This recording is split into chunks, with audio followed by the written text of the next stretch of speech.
I'm Doug in Exile. Thank you for subscribing. I'm going to walk you through this trial every step. Here's Kari Lake's Twitter announcement. Breaking, our election case is going to trial. Katie Hobbs' attempt to have our case thrown out failed.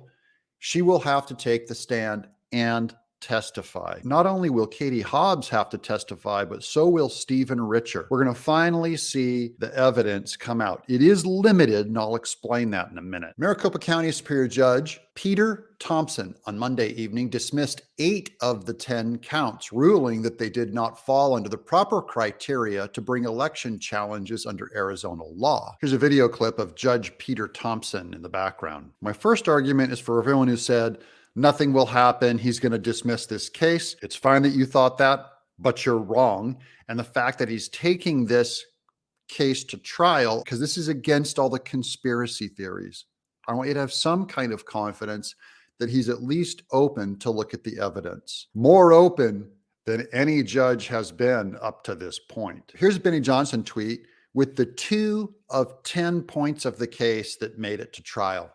She'll have her day in court and will be allowed to argue her case that the machines were compromised and that the chain of custody was broken in Arizona. Here's Charlie Kirk. 2 claims are moving forward to trial phase. 1, chain of custody challenges, which that's for 300,000 votes where the chain of custody was broken and it's illegal. And 2, intentional malice regarding widespread tabulator printer breakdowns is massive. Now that's the juicy one, that there was bad intent on Katie Hobbs' part. Now that is, I just want to say from the get-go, that's almost impossible to prove in a court case. They have 2 days to argue and they have to make the case providing evidence. That's not saying Katie Hobbs is right. It's saying Kari Lake's side has their work to do. Plaintiff must show at trial that the election day printer malfunctions were intentional and directed to affect the results of the election, and that such actions did actually affect the outcome, the judge said, of the first remaining count in Monday's order. This is the big one. And the next one, for the further remaining count, Lake claims that more than 300,000 Maricopa County ballots did not have proper chain of custody paperwork.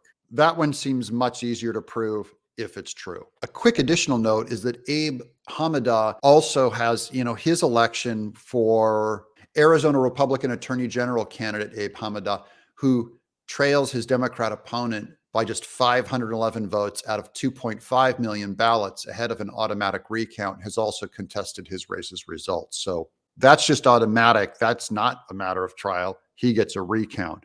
And he only lost by 511 votes. So this is huge news for all the people that are used to just, they would give up all the counts of the Sidney Powell cases that were all dismissed, going, they were dismissed, as if that's some kind of an indictment. This one was not dismissed.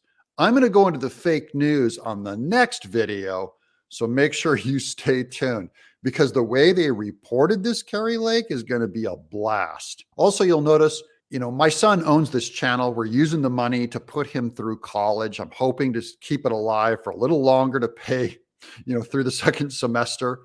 But so I changed the name just because it was confusing so many people. Ed in Exile is my son's channel. I'm his employee. So we changed the name to Doug in Exile just for branding purposes. Nothing else will change about the content. But now it'll be a little easier to search and find. I'm Doug. Some of you guys call me Ed. I was Ed when I was a sock puppet. It's very confusing, and I'm sorry, but I think we finally got the brand straightened out. So I hope you enjoy it. Leave us a comment if you do. This has been Doug in Exile.